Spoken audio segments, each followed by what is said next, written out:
یہ جو میں نے سوال کیا تھا، اس سوال کے حوالے سے ایک چھوٹی سی وضاحت جو ہے وہ ضروری ہے. ہمارے بھائی بیٹھے ہوئے ہیں توجہ کی.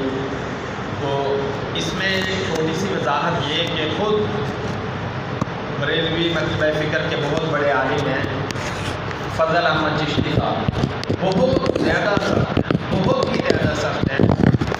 گویا کہ وہ بریلوی علماء کو بھی کافر کہنے سے گریز نہیں کرتے. میری خود ان سے ملاقات ہوئی اور بہت زیادہ ملاقاتیں رہی ہیں، بلکہ میں نے کتابچہ بھی لکھا اس عنوان پہ جو وہاں پہ گفتگو ہوئی وہ میں نے لکھی.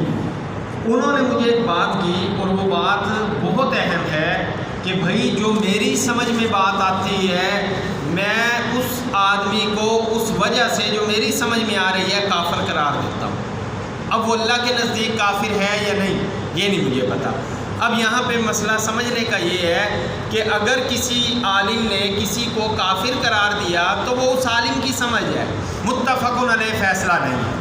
دیوبندیوں کے خلاف کبھی بھی متفق علیہ فیصلہ بریلویوں کا نہیں آیا.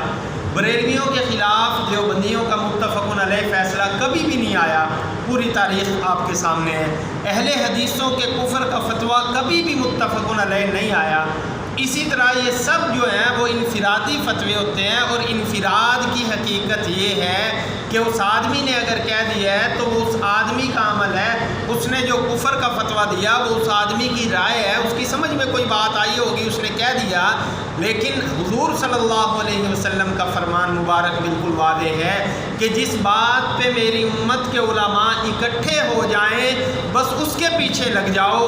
قادیانیت کے بارے میں پوری امت کا مسلمہ عقیدہ ہے کہ یہ دائرہ اسلام سے خارج ہیں.